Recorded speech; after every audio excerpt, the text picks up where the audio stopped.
With that, why don't we start with introductions? If you would be so kind to start the proceedings. Jeremy Lukirko, City of Walnut Creek and Transpac rep. Deidre Heitman Bart.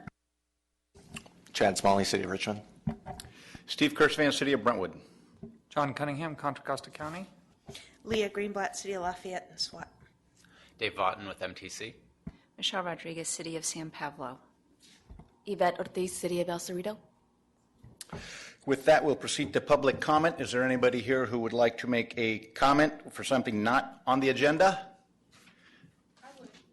Oh, not a member of the public, you said? Or me?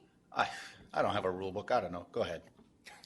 I think before the meeting ends that Martin should talk about the polling results that was presented last night, just briefly.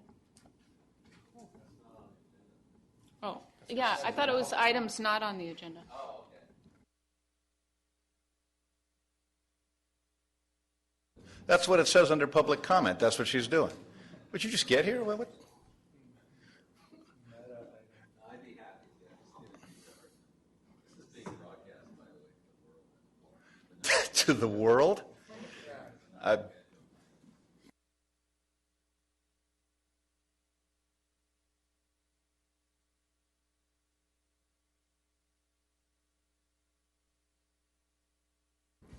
Are we going to answer this question, or? Yeah, go ahead, since it's being broadcast to the world.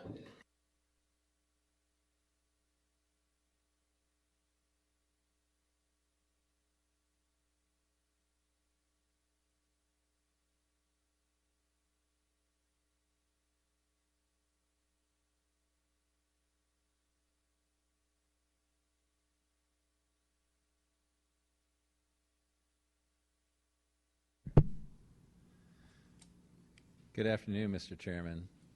Martin Engelman, Deputy Executive Director for Planning at the Contra Costa Transportation Authority, and I'd like to respond to Deidre Heitman's request that the CCTA staff brief the TCC on the authority meeting last night regarding public outreach for the countywide transportation plan.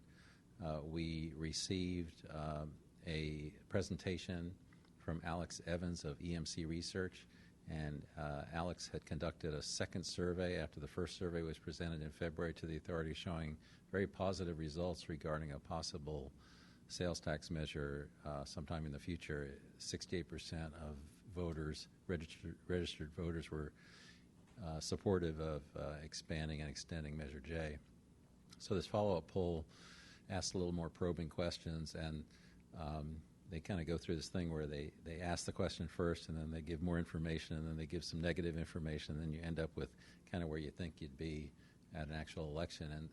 So it kind of starts at 68, and then it goes down to 65% when you throw in the negatives. And so based upon the 65%, you need a supermajority for a half-cent sales tax to pass.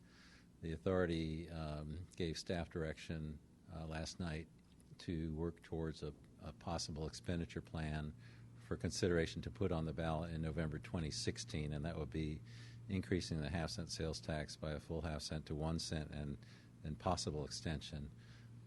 And so we have to work out, what the revenues are and what the expenditure plan would be, but it'd be a long process. So we're going to come back to them in April with kind of the steps that would be required to get to that point for November 2016.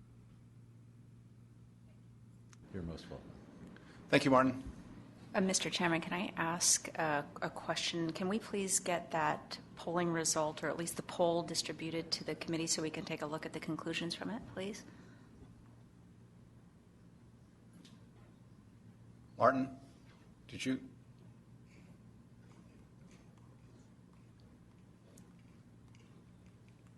Yeah, the January poll are in the February PC packet. The last night's poll has not been published yet, but if you would like, we could send an email to the TCC distribution with the PowerPoint attached.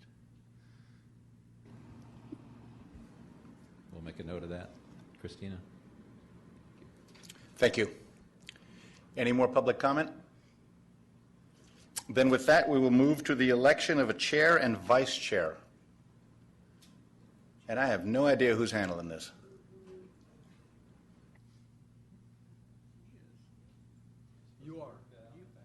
have no attachment, I have nothing. What do you want me to do? Yvette was next in line, is that correct, if we follow the rotation? I'll nominate Yvette. Second. Second. We have a first and a second. All in favor? Aye. Opposed? And then I guess what we have to do next is a vice chair. Excuse me, I'm with holding because I haven't been officially voted onto the group. I can't vote on that item. It still passes, though, so you are now the chair. We now need, Not as of this moment, right?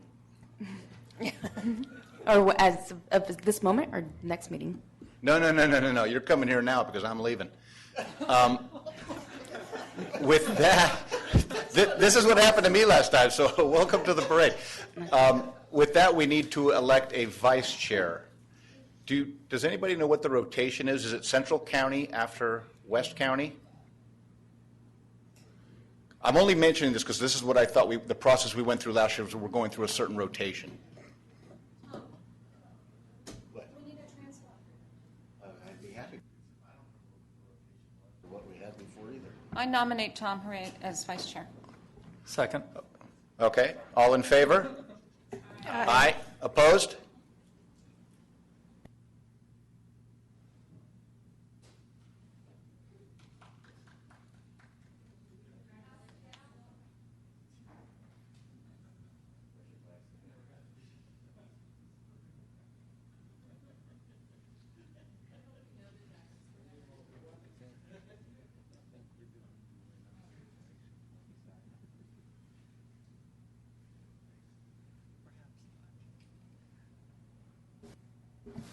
Steve, we want to thank you for your service as chair of the TCC.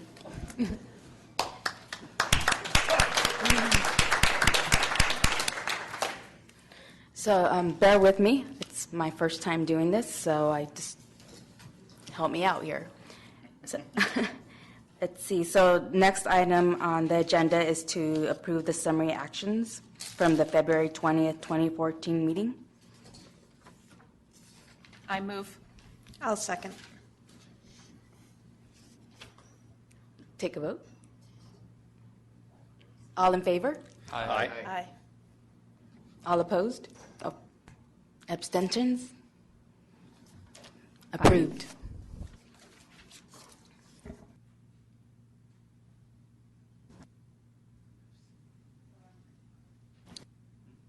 I guess I'm then moving to the adoption of the consent calendar. Is that correct?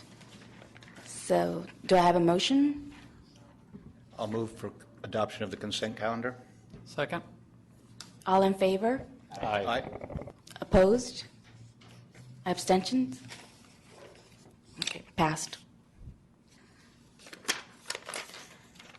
Moving on to regular agenda item number 4, project monitoring, upcoming obligation deadlines for federal aid projects and status of projects placed on the FHWA quarterly inactive list. And we have a report from CCTA staff. Good afternoon, committee members, and welcome, Madam Chair, for your first official meeting. Mike Higgins with Parsons Transportation Group, doing the regular monthly project monitoring for, keeps going off, state and federally funded projects. To dig right into the report, I'll refer you to Attachment A, which is the 2012 STIP program status report for those projects that are funded. Currently in the 2012 STIP, with the addition of 2 of City of Concord's projects, which are listed both on the STIP status report and the next federal aid status report that we'll discuss. Just one item of note are the 2 City of Concord projects, which you'll see shaded in gray. What we note in the report are we note upcoming state and federal funding deadlines, and those deadlines trigger a month's remaining schedule. And in this case, for the allocation requests that Concord will need to go through the California Transportation Commission, we're noting that their time frame is coming up. There's a few months left. with their deadline to get the request into CTC by June 30th. So that's why you'll see those two boxes shaded at the right for City of Concord. So I've had some conversations, left messages with Concord to let them know that that deadline is quickly approaching. Any questions on the STIP report? The next report, attachment B, the federal aid project status report. As we've talked before, these reports are separated by federal fiscal year. I'll focus just on fiscal year 14, and essentially the same focus, noting that the interesting thing with Concord having both STIP funds and federal aid funds programmed to the same projects, they have dual requirements to meet. So I've discussed that as well with Concord, that there are some request deadlines through Caltrans they would need to meet as well as CTC. So we'll keep on top of that with Concord.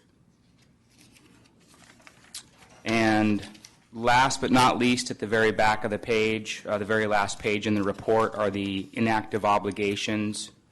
The inactive obligation sheet, there's eight projects essentially that are listed on shaded pink in this report. And I've followed up with those individual jurisdictions to get a status updates on those to make sure that we're processing the invoices in a timely manner and avoid losing federal funds. And with that, I'll happy to answer any questions.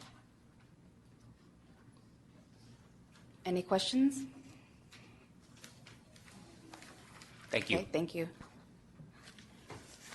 So moving on to item 5, adoption of 2014 PDA investment and growth strategy, and we have a presentation from Brad Beck, CCTA. Thank you, Madam Chair and committee members. Let me go to my board letter. I've just completely misordered my stuff. Okay.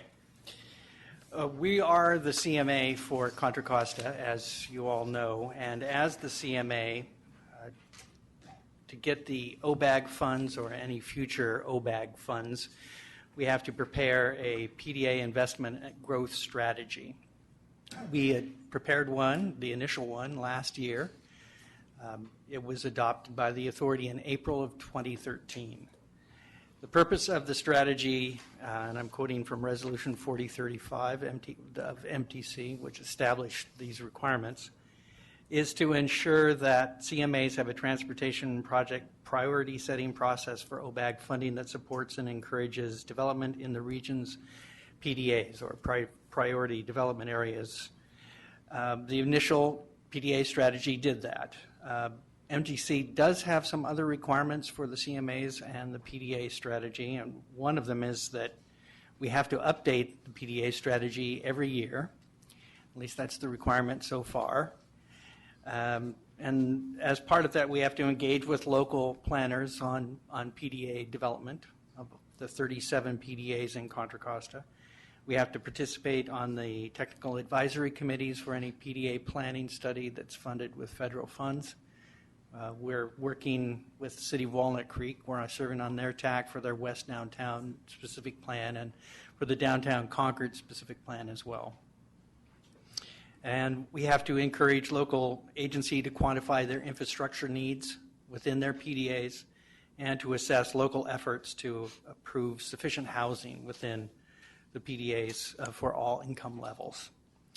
So we have prepared a draft 2014 PDA strategy, which is in your packet.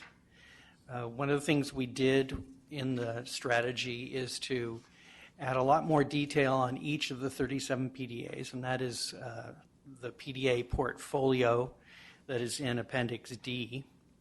We have information on, provide an overview for the PDA, a map, the growth allocations that ABAG has in Plan Bay Area for the PDAs, the planning assessment of planning development potential, infrastructure and capacity needs, funding capacity, consistency of local and regional policies and market demand, and any changes that the city would like to make in the forecasts or in the borders of their PDAs or changes in place types.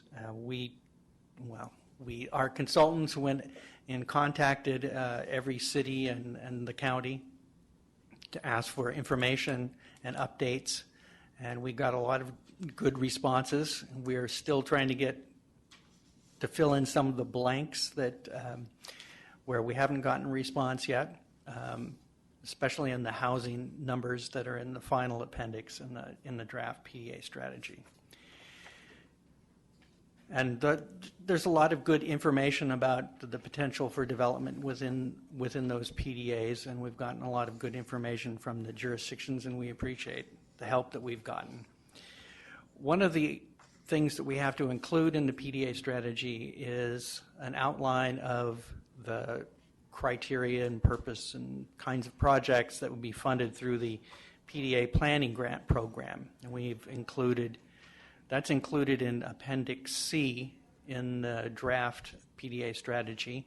We've included in the attachment C in your packet a schedule that we've proposed, which would have us releasing a call for projects in April after the authority approves the PDA strategy, giving jurisdictions about 2 months to respond. We would have a review committee, and that's in the next item, of local staff from the 4 subregions in the county to review those applications. And we bring back a recommended list to the TCC in July, and with authority approval of the list in September. We're going through at the same time with the process of getting some consultant teams on board. We would have, at the end of this, a list of recommended consultants. We'd have a list of planning projects, and we'd then go through the process of arranging marriages between the consultant teams and the local staff, so that we can carry out those planning processes. There's also a regional PDA planning grant program that's going on at the same time. They've already released their call for projects. They'll have a list of recommendations for funding ready on May 7th, which will be a little bit after we release our call for projects. So it should be enough time, so if you applied for the regional one, you'll be able to have a chance to apply for the Contra Costa one. We met with the PDA working group on March 11th to review the draft strategy. The working group noted that the draft strategy missed one key infrastructure constraint, namely transit infrastructure, which is important since the PDAs are meant to be transit-oriented, so we have added, that's in your draft, a new discussion of transit, and it's the need for transit to serve the PDAs.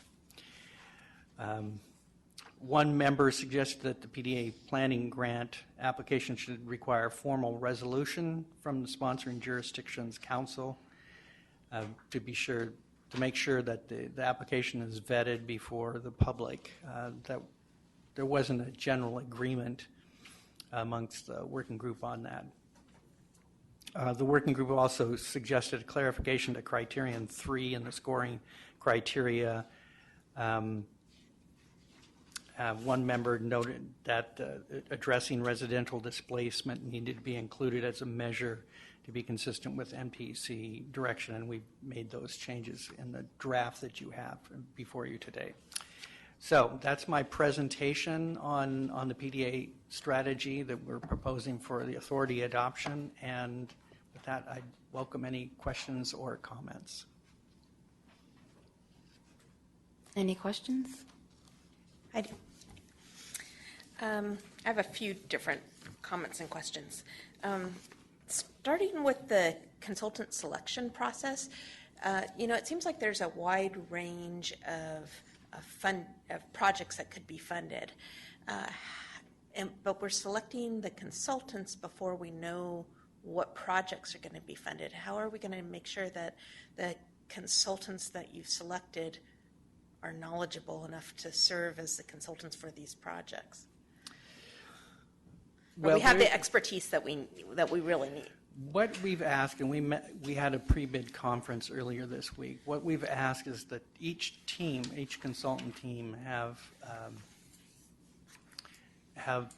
sub-consultants and a prime who have a broad range of experience in transportation planning, land use planning, urban design, economic analysis, infrastructure analysis, community outreach, and environmental review.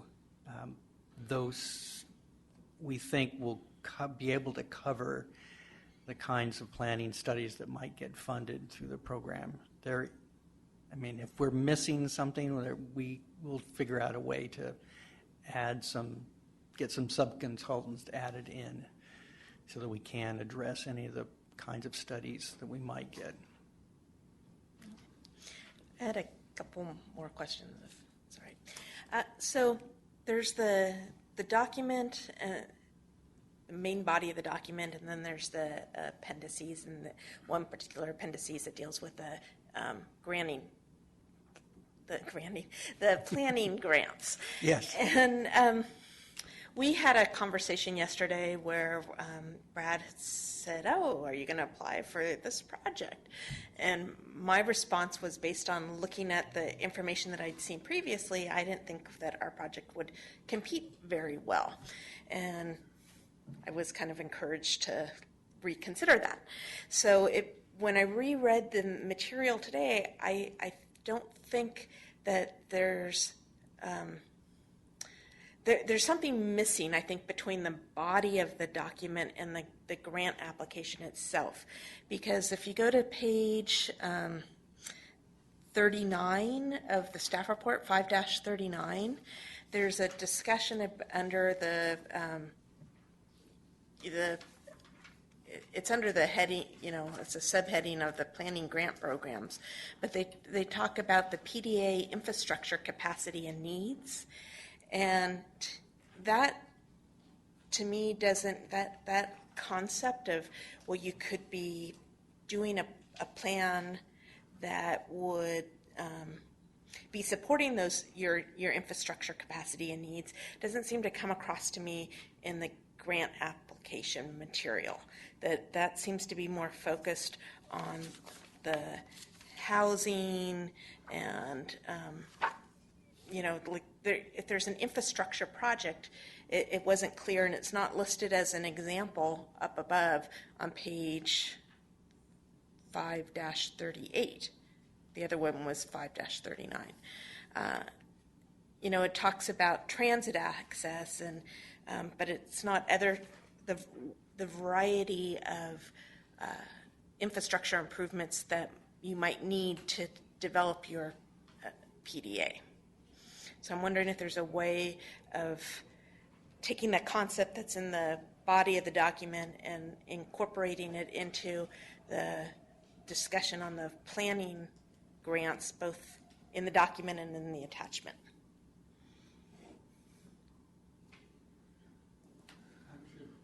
I'm sure there is. The suggestion I might make is on the examples on page 31 of the PDA strategy, which is 5-38, that we have something on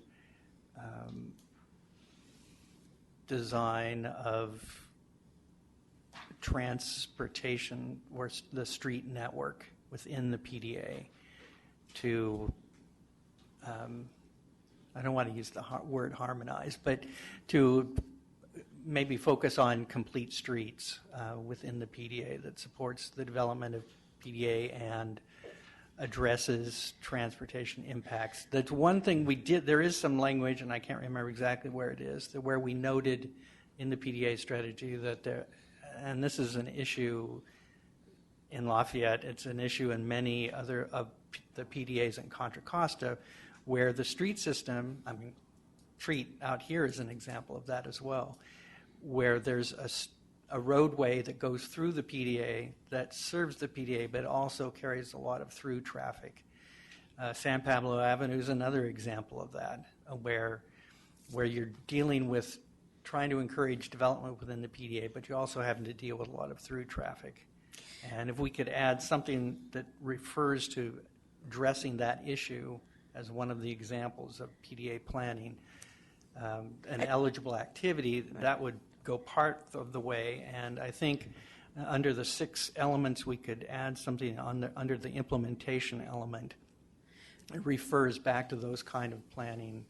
So related to that, I'd say the latter and not the former, because at first you said complete streets, and it's not necessarily a complete streets issue.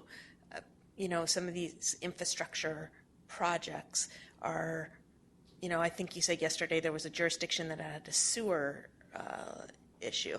That, how would you be planning for those things? So I think when you were using the word transportation,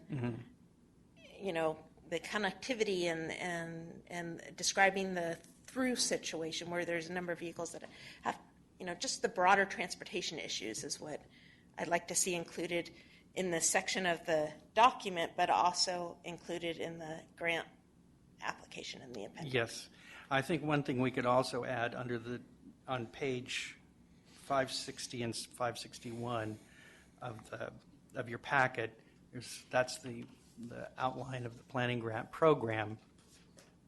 And there's a section on recommended planning elements, and we could add in a new section on examples of planning studies that might be funded through the program, emphasizing examples and not an exhaustive list, and use the language from the body of the PDA strategy in that section.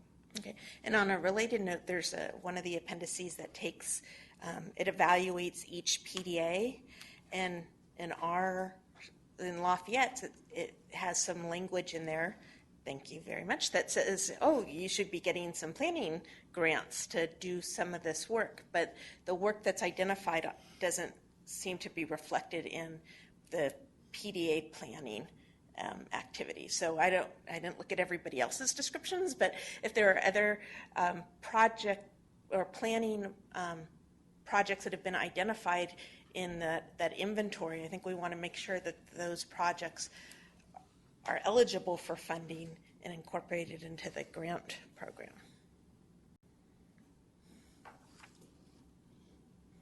I'm writing that down. Okay. And I can keep going if, Does anybody I else can take a have any break too. comments? Okay, you can go ahead, Leah. Okay. Let's see. So I have a correction on page 5-49. It lists Lafayette as a transit center, and we're now a transit neighborhood.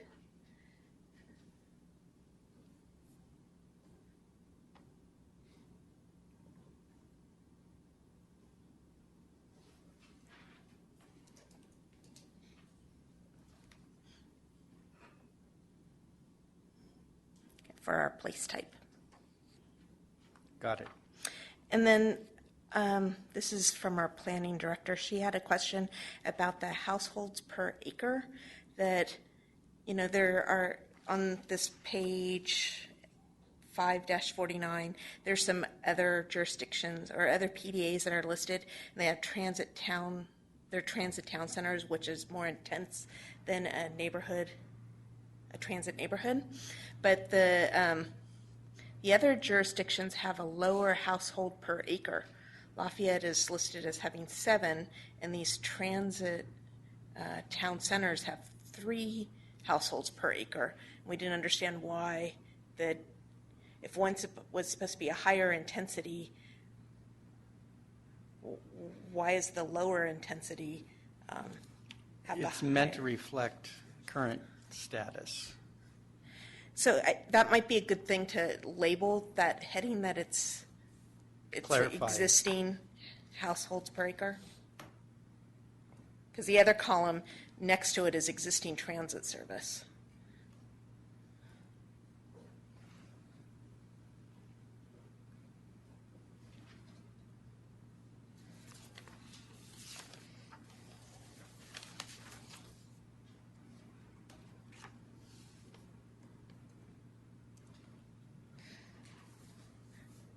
Then page S62. So this is in the one of the appendices that's the actual grant application. At SWAT TAC yesterday, we had a long discussion about the application. Which had page is that? Oh, sorry, S62. It's also 62 of the PDF and the. Is it 562? Oh, sorry, 5. Yeah.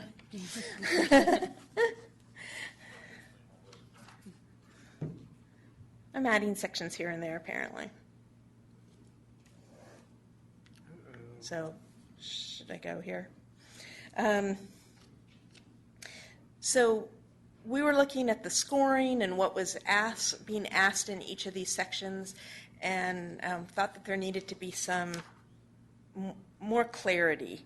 That, for starters, under project impact, there's 2A, increase the following performance measures.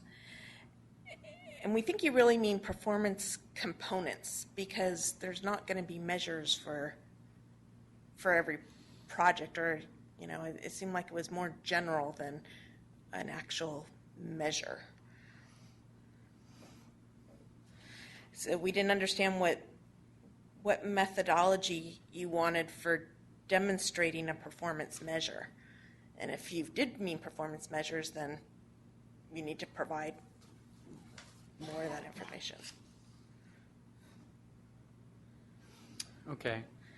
We can reword that. And then it wasn't clear to us whether it was for project impact. You know, we're supposed to be demonstrating these things, and we weren't sure if we were supposed to be demonstrating A and B, or A or B. It's and.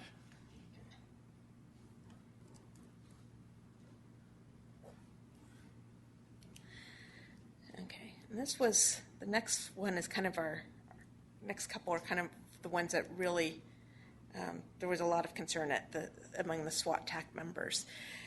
That 3 seemed to be focusing on what a jurisdiction might already have, and that if the idea is to improve your PDAs, that we shouldn't be focusing on existing, but what we would want the outcome to be. And, you know, we should be proposing projects that allow us to implement these 3 A, B, C, D. But right now, if we don't have those elements in place, and we're a jurisdiction that's kind of seen the light, and maybe in the past our policies didn't promote these things, we think that that shouldn't hinder us in competing for funding.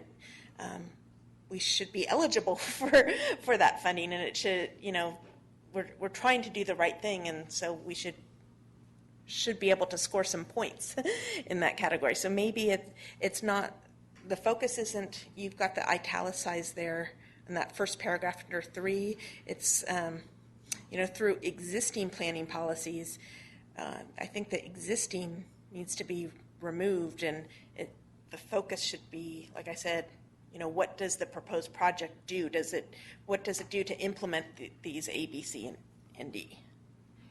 And I guess I'm not agreeing with that change, so if we want to have some discussion about that at whatever time. I guess we can have discussion at this moment. Michelle, did you want to add? Well, I think that those jurisdictions who had seen the light and had taken the initiative to make the change in their existing general plans and specific plans and zoning ordinances had the understanding that by doing that they would have a higher ranking, and so that's why the numbers are reflecting that. And so I don't know whether I agree with the point that those jurisdictions that are making the change should continue to be incentivized. I just don't know whether both jurisdictions should be ranked exactly the same in terms of number allocation. So some number for those that are seeing the light, but some other number for those who have already seen the light using your analogy, is my suggestion. Does anybody else have a comment on that? Chad? I guess I have a little more, I'm a little more open to what you're saying, because we're talking about planning grants specifically here, right? I mean, this is, we're not so much, we're not talking about improvements necessarily. We're talking about planning grants. And I'm actually of the opinion that, especially if we're going to do this every year, that there's sort of a diminishing return that we're going to get at some point. We're planning and replanning these priority development areas. I think there's still planning that needs to be done. In certain jurisdictions are going to be ahead of others, but I have the opinion anyway that there's going to be a point where they're planned. I don't know how many years in a row we can do this and continue to get that much benefit from it. So, with that in mind, if we're talking specifically about plans for these PDAs, which tend to be specific plans, then I tend to agree that you shouldn't be too badly handicapped. If you want to plan a priority development area, to get it designated in the first place, you had to have transit access and at least some of the indications of increasing density. So to take the specific plan, provided the specific plan application is being scored on the merits of furthering the priority development goals, I guess I don't have a problem with discounting the existing or past performance, planning performance of the jurisdiction. That's just my take on it. Deidre? Yeah, I want to agree with that, because I think that the planning process, or the planning process should be as broad as possible, so that jurisdictions have the opportunity to move forward as best they can. I also question, I'll jump in a little bit, the size of the maximum size of the grant. $900,000 is a pretty huge planning grant, even with an EIR. So, we can talk about that after Leah's done, but we might want to consider lowering that, because I think if there were more smaller grants, it would be better. Does anybody want to make a motion about item 3? Or is there further discussion on it? Not on I'm that not item? exactly sure what Well, the consensus is on, Instead of referring to compatibility with existing policies, something like the extent to which the proposed plan or the proposal would promote desired development objectives. Could it be compatibility of existing or proposed policies with PDA objectives? Well, the extent to which the proposed policy is furthering your PDA objectives. I agree. Do you agree? So where's the proposed policy? The one you're planning for. Okay. Yeah, okay, then.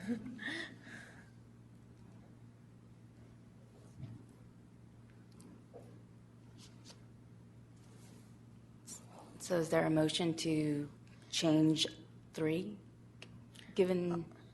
I'll move. Does anyone want to second that? Yes. I'll second, but I'd like to hear a response from staff if that, I guess, works in the context. what I think I heard was that we would change the title from compatibility of existing policies with development objectives to the extent to which existing or proposed or potential policies would further development objectives. And then the text below would have to be changed to reflect that. Yep. So that if it were a planning kind of more on the policy side of planning, then it would give that kind of project, an equal chance. Part of the reason for doing planning is to plan and to to further your policies so that you can achieve the objectives of the overall objectives of the PDA. And each jurisdiction, when they, I'm assuming, I don't know how you would not make your general plan fit the place type. That's that you have a basic policy, but the idea with the PDA planning grants is that you refine those policies, make them more specific, address the specific impediments to development in the PDAs that you have, so that, you know, including future policies would seem to fit with the thrust of this criterion.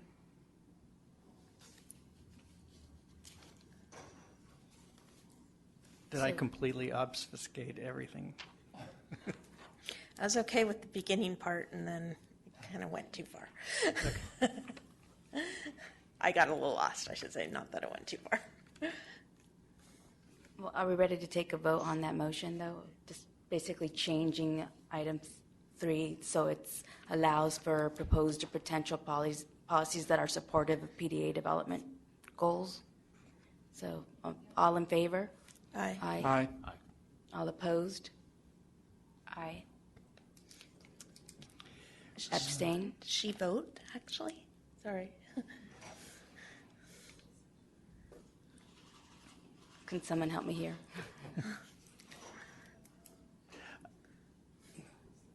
We're kind of in a, strictly speaking, no, I guess. Since I guess neither Chad nor Michelle have been formally proposed to be the representatives. They've been recommended by WCTAC. What? Hasn't gone to the board yet. So- But we certainly would listen to your comments. But we still have a quorum then? Yeah. Well, I think, I'm not sure, actually. Okay. We'll be, these will be, I will still take them as recommendations and bring to the planning committee, Okay. even though they don't meet, don't actually have a quorum. Okay. Do you have? more? Yeah, Okay. we talked a lot about Okay. this. So moving on, same page, number 4. Brad, the sentence, the first sentence in that paragraph under number 4, we didn't understand it. So could you explain what the meaning was of that sentence? I would suggest this probably needs to be reworded. This is what I understand the intent to be, that, or this is the way I would suggest it be interpreted, and that is that well, let me step back and explain a difference between what we're suggesting for Contra Costa and what the region is doing.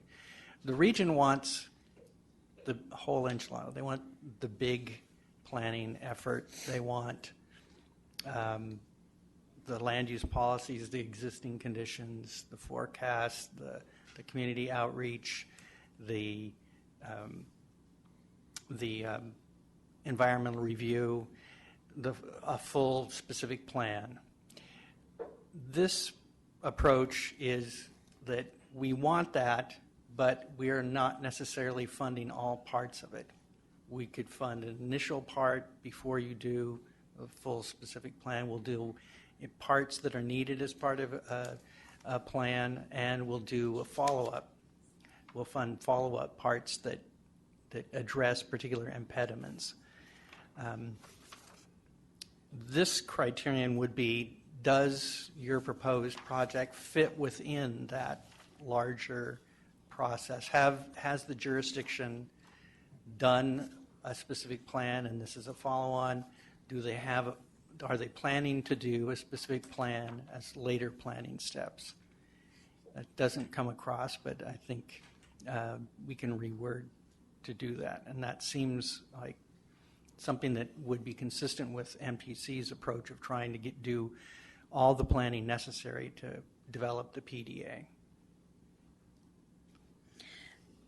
So one of the concerns that the SWAT TAC had was that, and maybe it's less so because of the change in number 3, that number 4 kind of fed off number 3, and in terms of scoring, there'd be this multiplier effect, so that both were kind of looking towards the past and existing,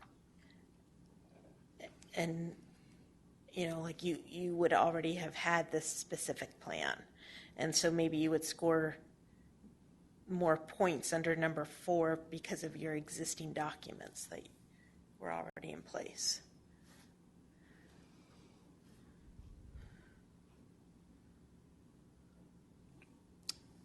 Well, that's a question I'll turn back to the TCC, and whether a proposed project should get more points if you've already done a specific plan, or if you're doing a specific plan and this is an add-on, or if you haven't done it yet and this is an initial step.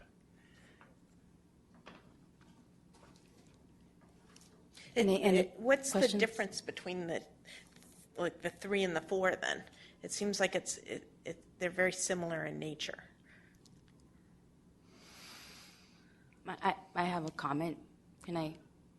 So I want to add to that. I guess for me, it feels like if there's a current planning effort underway and there's one element that's missing, and that element, a parking analysis or infrastructure analysis, would complete that specific plan effort, then that seems to be a worthy project that may be worthy of getting more points than one that's just off the ground.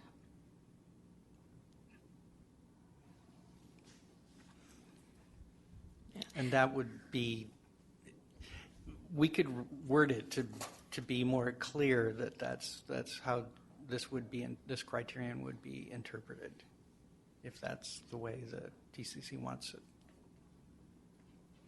Well, it seems if you do that, you might want to reconsider the point category, because it seems like that's an awful lot of points. Wait, let me put my glasses on. Awful lot of points, whereas number 3 is less. I would think 3 would have a higher number of points than 4, I guess is what I would say.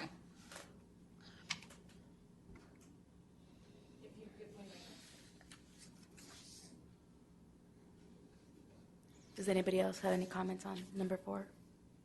I'd agree with the point change. What was that point change again? I wasn't specifying a particular point, but it seems like project impact should have a lot of points. The extent to which your proposal meets the development objective should have a fair amount of points. And then if you're completing a plan, you get some points, but it shouldn't be more than shouldn't be equal to the project impact. In my opinion, it shouldn't be more than the extent number 3. That's all I'm saying. Okay.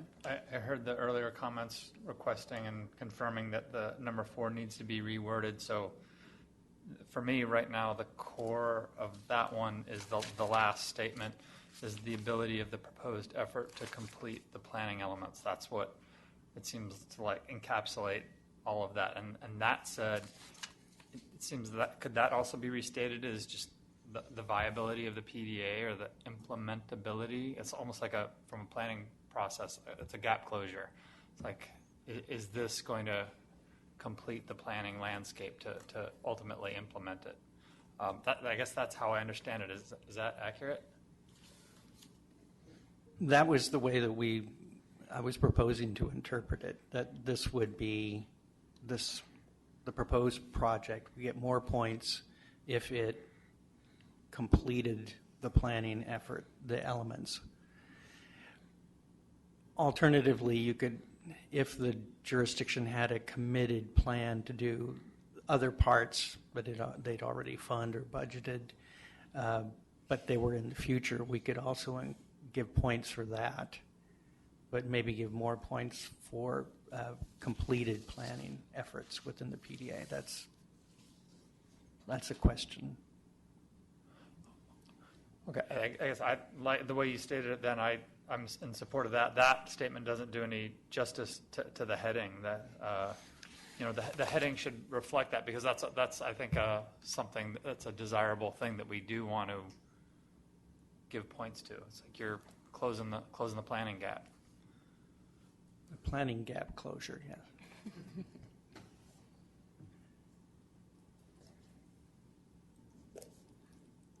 But would you want to see that have the same number of points as project impact? I liked where Deidre was going with her point comments. Welcome.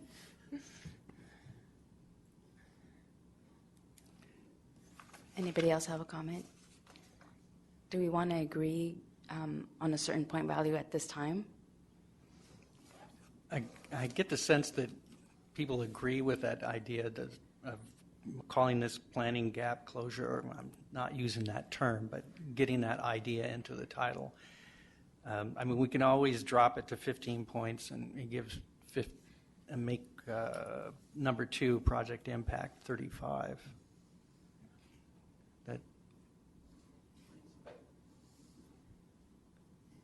Does that seem reasonable to the TCC members? Yeah. Does anybody else want to comment on that? Okay, it seems reasonable. Okay. With the understanding that my comments from before about incorporating those other types of transportation planning projects are included here under 2A and 2B.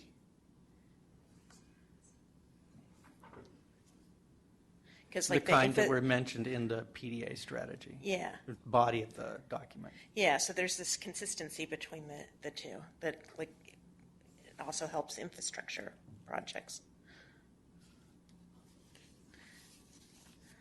I can work on that, add those in. I'm nearing the end. Okay. Number 5, in the title, we didn't understand what gradient meant.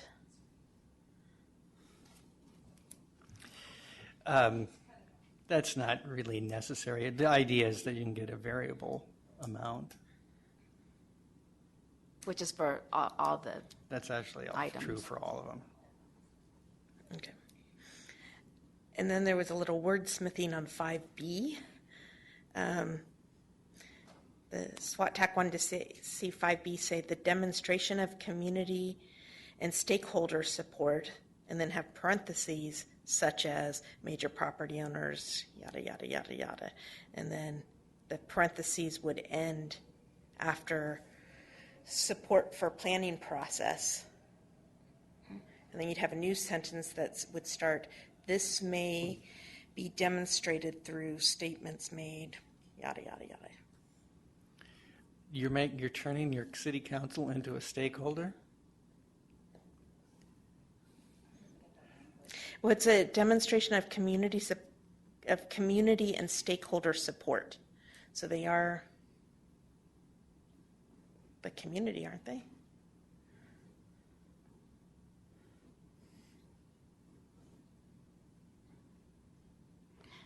I guess if you can tell us why the change, maybe that'll help us wordsmith this. Let's see if I remember.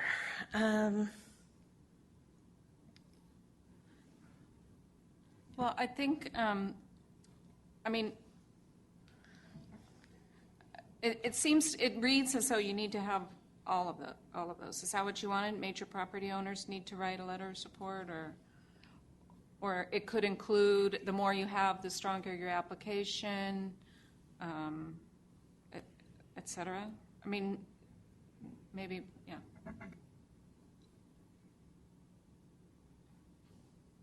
That sounds like a good summary of that part of the conversation.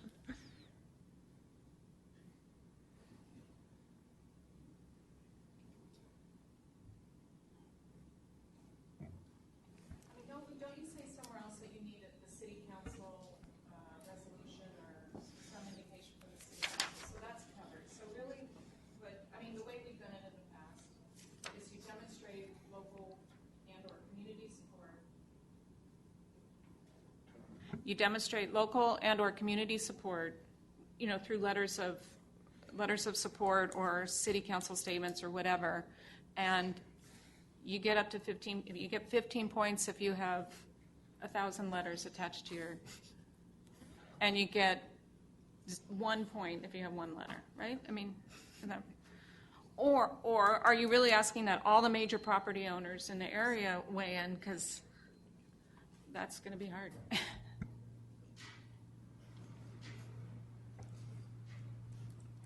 I'm sort of agnostic on the proposal.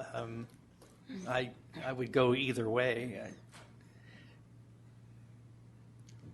Sounds like Deidre's proposal is a Okay, reasonable one. I move that we change the wording of that so that basically it says it's a demonstration of local and community support, which may include blah, blah, blah, blah, blah. I'll second that motion. All in favor? Are we- I don't think so, but. Well, where It'll it be sounds okay. like there's general agreement Yeah, on I that think so. change. General agreement. Okay. And my last one, last but not least, 6A. It talks about demonstrated feasibility, and we thought that would be hard to do beforehand if it's a feasibility study. Because one of the planning grants might be asking for a feasibility study. We addressed that change at the previous TCC meeting, didn't we? There was some kind of change that addressed. I don't remember that.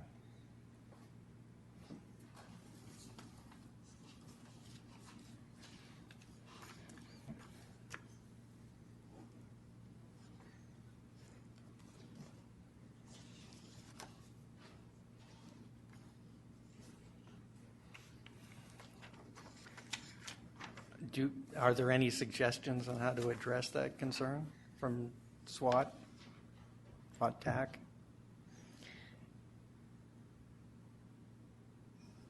Well, what is it are you asking here that what are you asking here? That I don't know. So in terms of, there's staff time commitment, there's a local match commitment, there's, the city council commitment, which you already got from above. I mean, it could be, it would be that for number B. For 6A, it would be, it could be as simple as a discussion of the kinds of interest that developers have shown within the PDA for development. I mean, that would be the market side of it, or an existence of number of development applications that have been applied for within the PD within the last period. Those are, I mean, it's not a market study to look at the specific types of development that the market might support, but it would be some indication of interest in development within the PDA. Isn't some of the work that people are applying for grants for, isn't some of this work supposed to generate or facilitate that sort of interest? I guess that's my impression.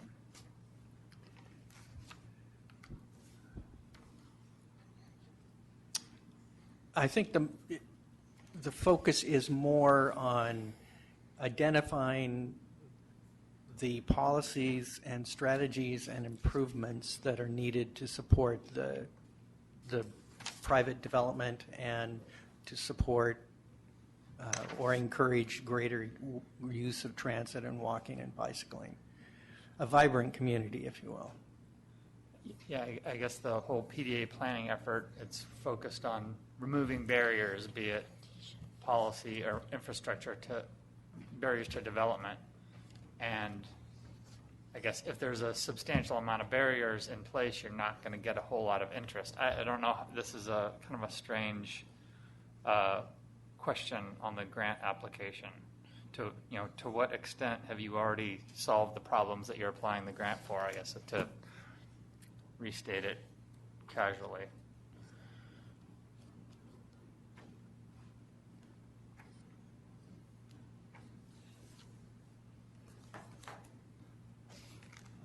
I just had my only concern with it is the feasibility question and the point value that's associated with it. I mean, in a crystal ball, we'd all be able to know what the here and now. I mean, market feasibility changes in 5 years. We've seen that happen. It can change in 10 years. And I like to think these PDA strategies that are being developed or in a general plan are going to be more of a long-range strategy. And so I guess I'm questioning, if it's a planning grant, I'm really questioning the feasibility aspect of it. I mean, you know, you're basically weighing a community's opportunity to be visionary with a planned growth area that they're anticipating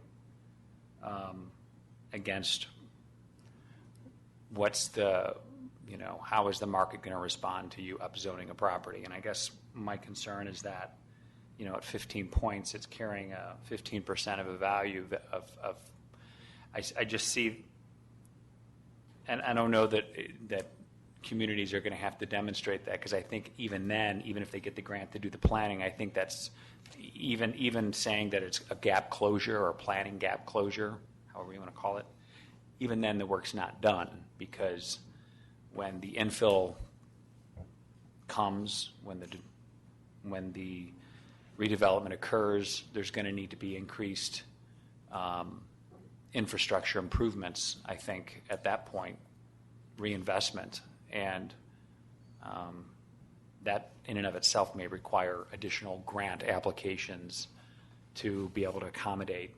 So I see one as a planning grant function, and I see this as more of an implementation capital criteria, which, I don't know. I question the point value on here.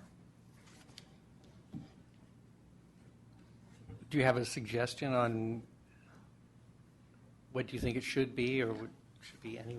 Well, I kind of don't, and you know, and even insofar as, you know, I look at, I mean, I heard Leah's concerns. I look at number 6, even look at number 5 and the point value, and I compare that with number 3, and it's like, you know, if the city already has supportive general plan policies that encourage redevelopment of an area, then to me that's already the local commitment to continue on and plan something else. So I don't know. I don't feel comfortable enough just coming up with an arbitrary point value here and say, you know, 10 points. But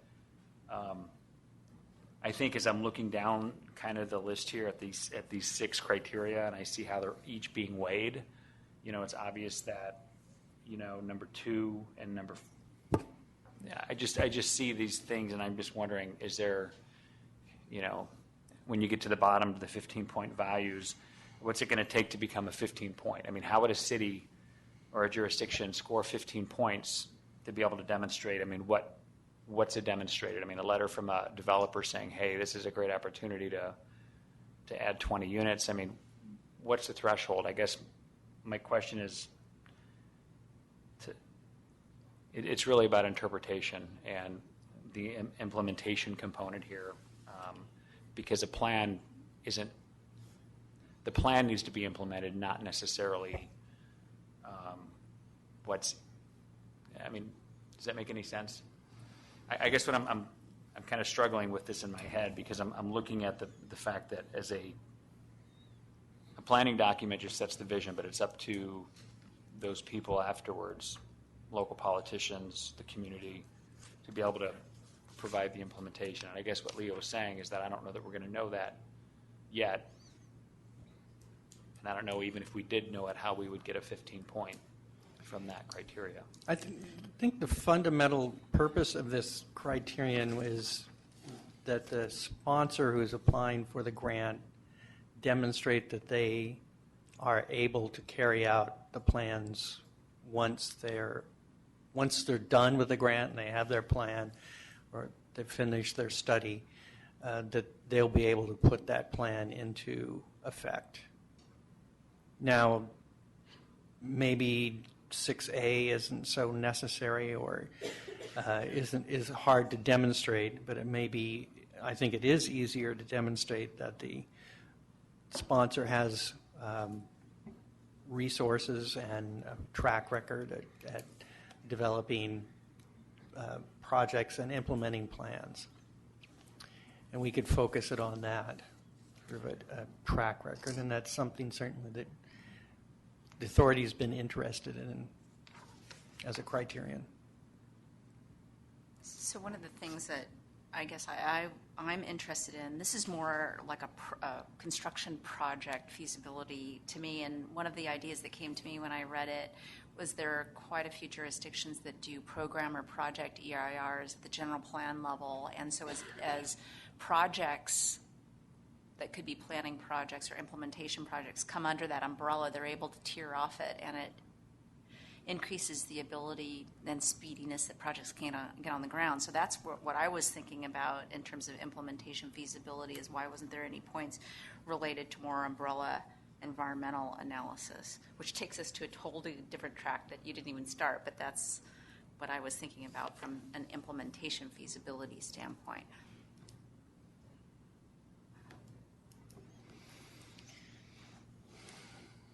Leah? So when Jeremy was speaking, I was like, maybe we don't even need 6, and we redistribute the points. Then I heard from Brad this idea of the resources and track record of implementing, and I can see that, you know, there's some value to that if that's how that 6 gets refocused, because we don't want these plans sitting on a shelf. We want to have some plan for moving whatever their outcome is forward, but maybe they don't need, even so, maybe 15 points is too much for that category, and we can lower that value and put those points somewhere else. Okay. I mean, I tend to agree too, like the track record of implementing plans sounds like a good way to go. I could reword this to focus on track record and or on available, how many resources the sponsor has to carry out the plan that's being proposed for the study once it's done. I'm going to go one step further with number 5, because 15 points, I'm okay with that in general. But to me, demonstrated support isn't just about gathering a couple of letters that are that are basically pre-manufactured. I mean, I'd like to see, you know, if there's a point value if there's a points that are going to be assigned, I'd like to see one of the criteria actually include, as part of this planning grant, that there's a community outreach component incorporated into the grant. So it actually is demonstrating that this planning opportunity will be a grassroots type thing like we have with, you know, several jurisdictions. I'll use West Downtown. You know, we have a lot of people come to those meetings, and that was an integral part of the funding, was to demonstrate, as part of the grant, you will do some local outreach, you will have community meetings and be able to get the public surrounded and involved. Because I think all of this PDA stuff, even to a lot of electeds, is still, it's a lot of unknown. They don't know the terminology, they don't even understand the concept other than it means more density.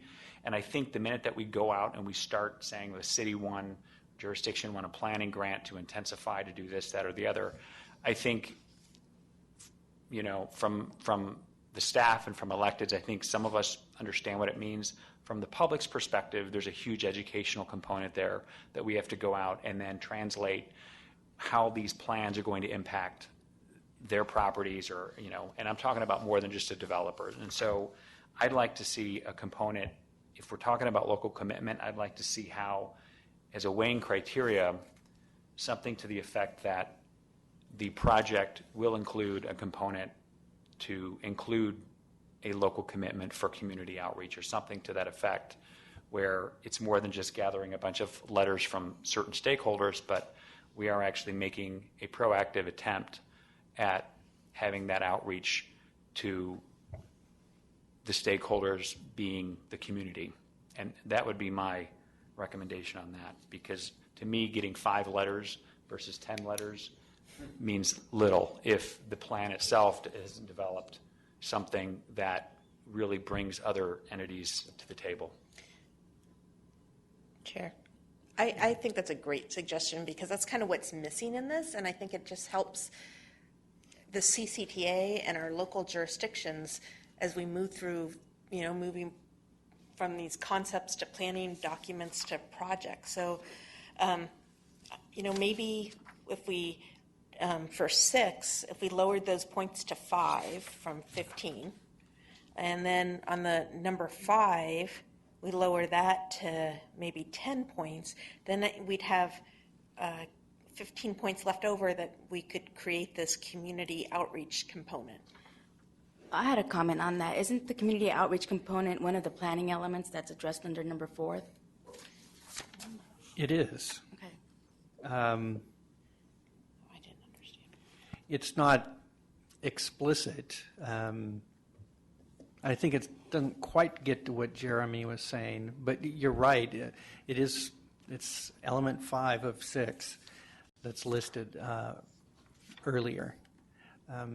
So you're already getting points in that for that element under item 4. So to get additional points in under item 5 seems like, well, double counting, maybe not appropriate. I don't know. That's kind of where I'm. Well, let me ask Jeremy sort of a clarifying question.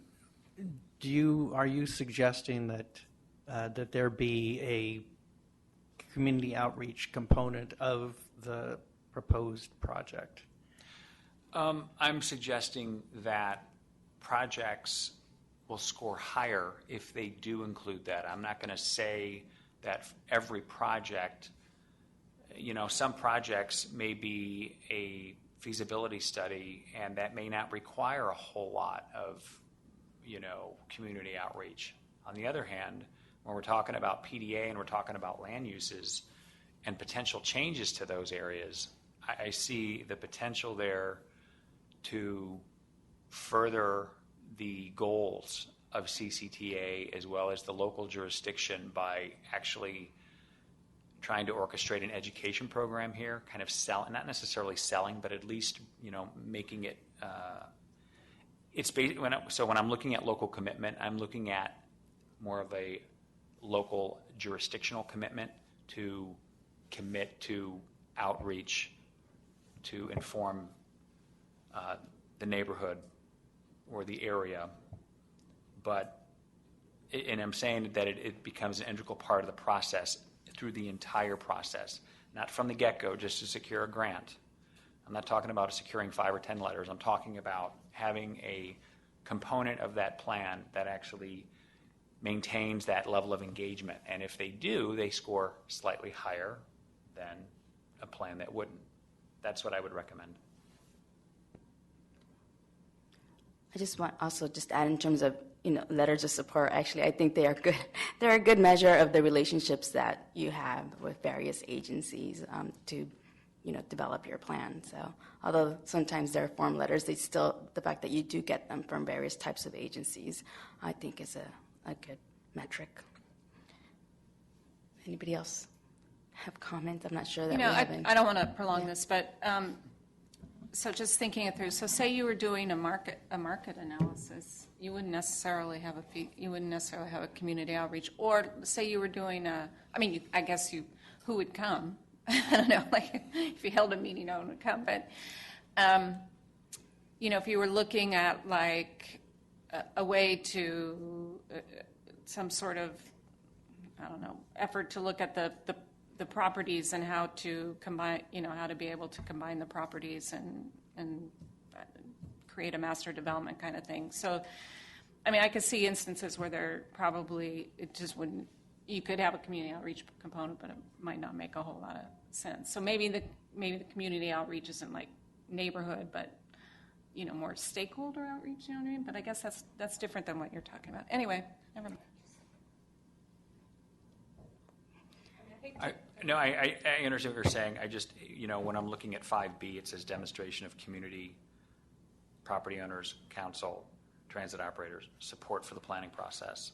And supporting the process is different than being a part of the process. And so I think if the community has the opportunity to be a part of the process, it helps everyone in the long run. And that particular grant application, maybe it scores higher, maybe it, I think it should be considered, though, for these kind of, certain kinds of planning grants should definitely require, there should be a component of that in there. Because too many times are there lost opportunities when it comes to planning, or there's decisions that are made without the benefit of significant stakeholder outreach. And I like form letters, but when the form letters, when the only people that know about the form letters are the 4 or 5 stakeholders that are actually signing the bottom of those, it gets a little, so that's what I'm hoping that it can, for these larger plans, that there's actually a component of the plan that will go out beyond the doors of the building. Steve? John? Yeah, I haven't heard any opposition to the community engagement proposal that Jeremy threw out. I think it's a good idea. Anyone? So to clarify, what you were suggesting is that we reduce the scoring for number 6 to, say, 10 or 5? And then add a new criterion on community outreach? I would be fine with reducing number 6 down to 10, because I think, as Lee indicated, it is important, and maybe take those 5 points, include it in number 5, and just add another, instead of A, B, add a C on there that talks about demonstration of including local commitment to be part of the planning process, something to that effect. And we can evaluate it on there. I don't know that it necessarily needs to be a separate category, because I think, as we stated, it's kind of a little bit in number 4 and a little bit in number 5. But I'd like cities to say, if they're not planning on doing that, I'd like them to say why they're not, or why they don't think it's necessary. Okay. Is general agreement? Any other comments, questions? Seems fine. Deidre, you have? Okay, so my one question is, so transit operators are not allowed to apply, right? They're not eligible to apply, I mean. Not that we're going to. We're not going to. I just want to ask. No, that's and right. is that an MTC thing, or is that a CCTA thing? That's an MTC thing, if I remember correctly. I don't know. Do you know, Dave? I know you're the not involved expert in on- that. I'm not the expert on the PDA planning grants. Sorry about that. It's okay, I think, Dave. yeah, I'd have to talk to Therese, I think. Okay, well, in the future, we may want to revisit that, but right now, we have no. Well, can I clarify that? If BART happens to be, or a transit operator happens to be a co-applicant with Yeah, a jurisdiction, that's fine. for That's example, fine. if we're looking at implementing an access study, it would be, okay, or we wanted to do an access study that includes a transit hub, but access around that transit hub specifically geared toward transportation, it could be covered, correct? Okay. I think Deidre had the amount question. Yeah, I just in looking at, I mean, 900,000 is just a lot of money, and I know from a administrative standpoint, 3 $900,000 grants is easier than, a dozen smaller ones, but I wonder I just wonder, like, how you came up with that, and whether lowering that would provide jurisdictions that maybe have smaller grants feel a little more comfortable in applying. Well, this was a holdover from last year when we discussed the PDA planning grant. In essence, what you see here is what was in the PDA, the initial PDA strategy, except for some language at the beginning and the process discussion at the very end.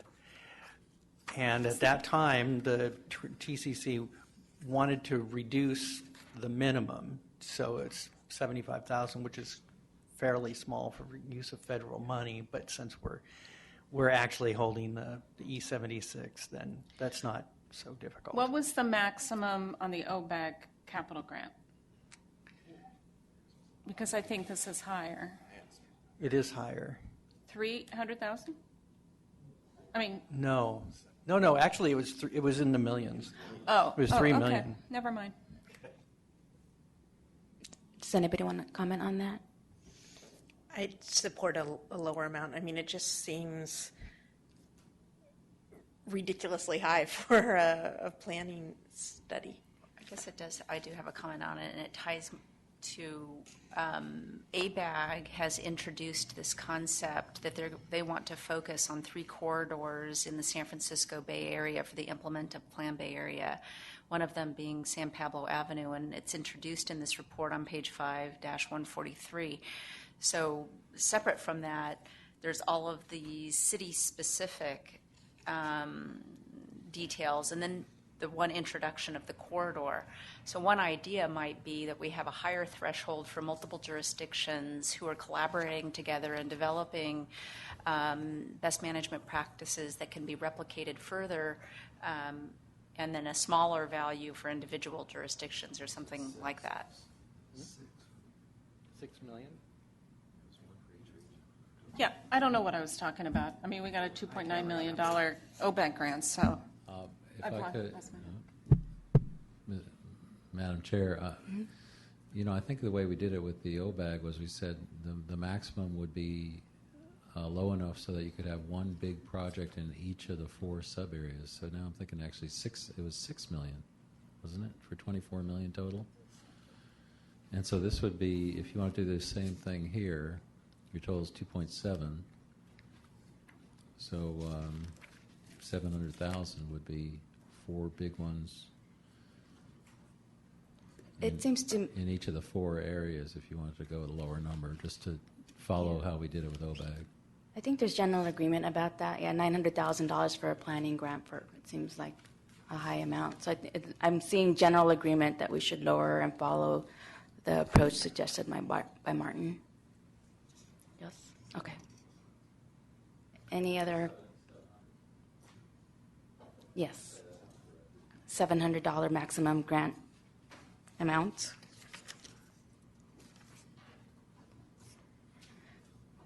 Any other comments from, okay. Are we done with this item? I think so. Okay. All right, so shall we move on to item 6, appointment of PDA Planning Grant Subcommittee? Yes, we would like to have and the Planning Committee has asked that we have a committee made up of local staff to help us review the applications for the PDA planning grants. So what we'd like is to have at least one person from each of the 4 sub-areas, preferably someone who's familiar with the issues that are being faced in PDAs, the impediments to getting them developed. So that's what we're looking for, are volunteers. They don't have to be, this is a small group to choose from. I was about to do that. How does that relate to people's ability to vote on projects? Because it would be Well, easy to do selection of consultants, but then what about project decisions? Well, what we normally do is that if you have a project and you've applied for a project and you're on the review committee, that you recuse yourself from the voting on that. I mean, we can have more than the 4. We'll have authority staff work on it as well, but we'd like to have at least 4 people to review the applications. I have no idea how many applications we'll get.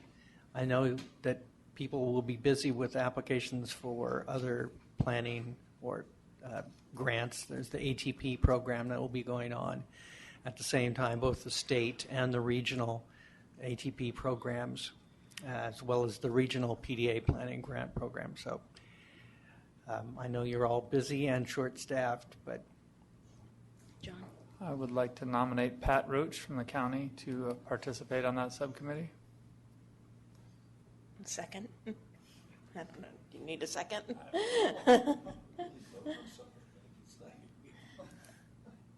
Is Pat Roach a planner? Yes. Okay. He used to be a member of this committee, as a matter of fact. I think he is a member of the committee. He may be. Right now, and he knows about it, all joking aside. I talked to him about it, and so he's willing to participate. Okay. So again, SWAT TAC, we had a conversation about this, and it sounded like Is there also staff, you're seeking local staff outside of the TCC as well? It could be, yes. Okay, so SWAT staff person would be Lisa Bobadilla. She's already agreed to it. And Willing volunteers are willing always volunteer. best. And Narup Srivatsa from the city of Lafayette would volunteer as one of your outside planners. She's our planning director. Any West County nominees? I did speak briefly with Hector Rojas of the Richmond Planning Department about this, and he's willing to help out if it's needed, but he wasn't jumping out of his chair for the opportunity. So if there's somebody else in West County that's more interested, then I think he'd be happy with that too. Michelle, do you have any one you'd like to nominate?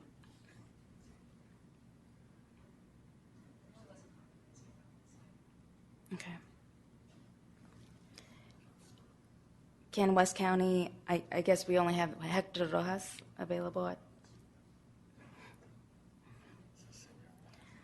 but we had Hildy Mile, who was serving on the PDA working group. I reached out to her earlier today and haven't actually heard back from her, but can we make a kind of a contingent appointment? Like, I think so. Central County? Okay. I wanted to, do we have to tell you today? I mean, our No, I TAC don't. meeting's next week, so I wanted to see if any of our TAC members had any interest in this. That would be fine. One thing, there is some time crunch. We would like to, I need to put together the call for projects, and I want to be able to send the call for projects out to the committee, whoever might be on it, to have them review it and give their comments before we have the authority approve it in April. So can you kind of recap for us? Can we make a contingent appointment or just hold off?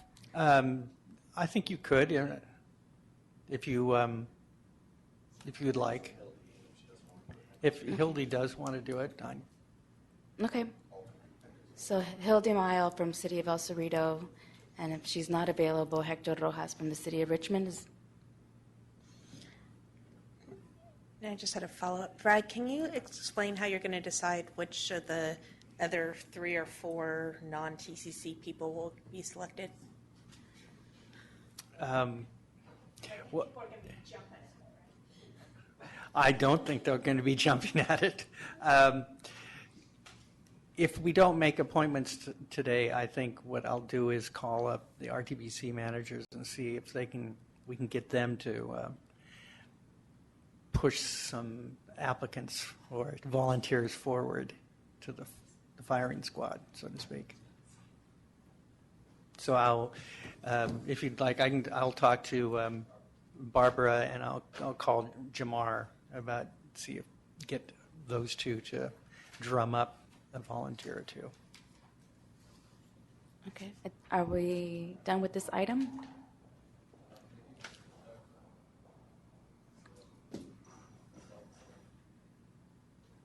Oh, in the board letter, it says that there's this group would review the consultant teams, but we have to have a different committee to do that. We are trying to get people to review the statements of qualifications. The committee that we're looking for today would review the applications from jurisdictions to do the PDA planning grants. We'll also have a committee that's specifically for reviewing the statements of qualifications and developing the list of consultant teams that would do the actual work on the PDA planning studies. So how would that committee be chosen? Well, we're going around giving them calls and emails. We've emailed out to staff people in the different parts of the county. Okay. And why are you separating them now? Because because we need to have the committee early on. Okay. Anybody have any questions about? Just a point of clarification, Brad. So when the consultant teams are selected, there will be a list that, with multiple consultants on there, Yes. that the individual jurisdictions, if they're awarded the planning grants, could then tap into. They could use any of those consultants. Is that my understanding? That is your understanding, and it is a correct understanding. Okay, and can the cities then also interview these different teams to find out which one? To get back at what Leah originally asked before, is that how would the city know about, from just looking down a list of consultants, whether or not the Pacific team would be a good match?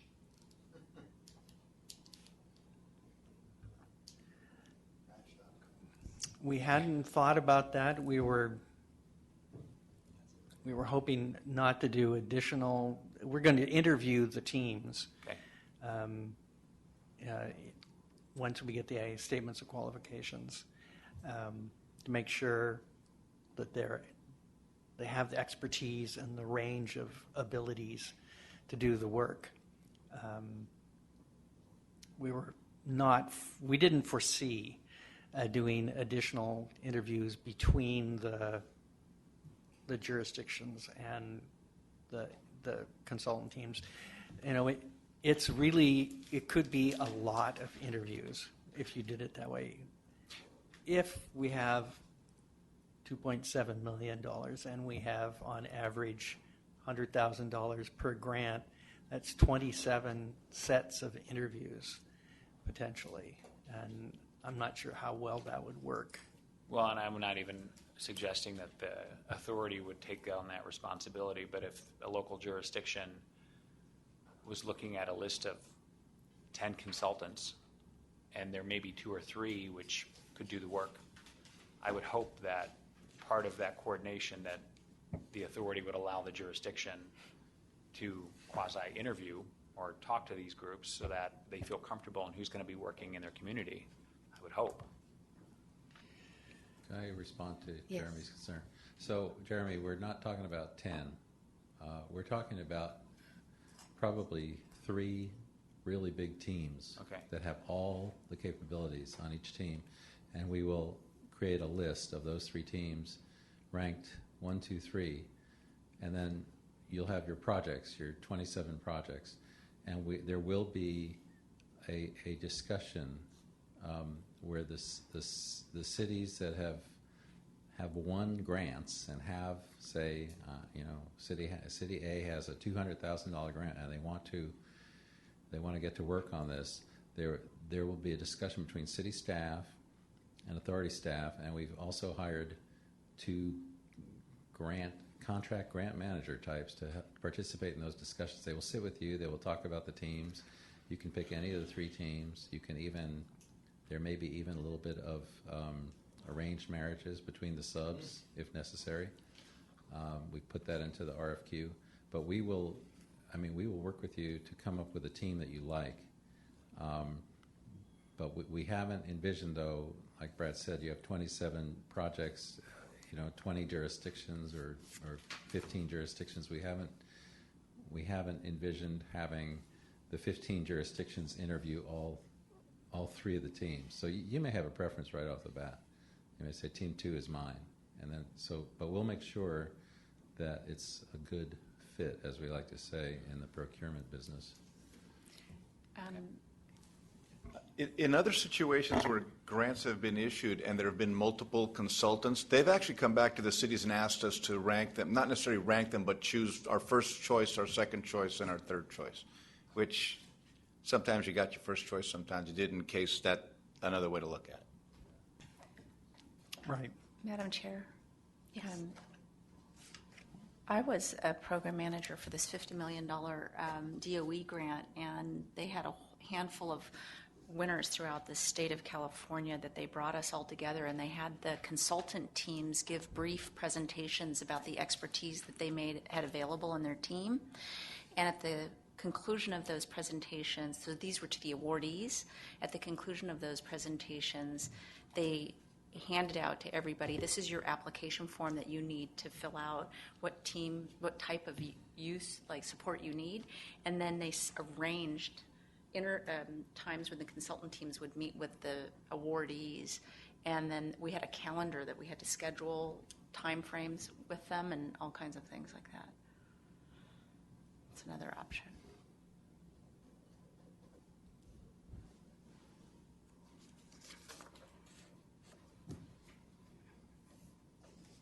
So Brad, you'll just take those comments and let us know a process that will work. Okay, Yes. thanks. So I think that's it for item 6. And so we're adjourning to the next regular meeting on April 17th at 2:30. Thanks, everybody.